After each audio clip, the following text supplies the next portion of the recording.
Hello friends, ఇది hands exercise. కానీ ఇది అసలు నా చేతులకి ఏం కాలేదు, మామూలుగానే ఉన్నాయి కదా హెల్తీగా.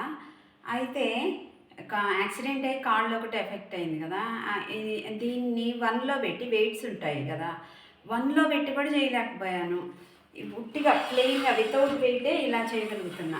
చేస్తే ఇక్కడ ఆము సన్నమవుతుంది, ఇక్కడ వెయిట్ పెరిగేసరికి ఇక్కడ కూడా పెరిగిందనమాట, 2 ఇంచెస్ అట్లా. సరే, ఈరోజు నుంచి ఇది కూడా చేద్దామని అనుకుంటున్నా, ఒక 15 మినిట్స్ అయినా. అయితే నేనే కాదు, మా అమ్మాయి కానీ ఇంకొకళ్ళు ఇద్దరు మా ఫ్రెండ్స్ వచ్చారు, వాళ్ళు కానీ వెయిట్ ఒక్కటున్నా ఇలా అనలేకపోతున్నారు వీటిని దగ్గరికి. అదే మళ్ళీ మగవాళ్ళైతే అనేయగలుగుతున్నారు. అంటే దీన్ని బట్టి మనకేం చేస్తుంది, ఆడవాళ్ళకంటే ఎట్లయినా మగవాళ్ళకి మజిల్ పవర్ ఎక్కువ. మనకు కావాలంటే మనం ఇలాగే ఎక్సర్సైజ్ చేసి సంపాదించుకోవాలి.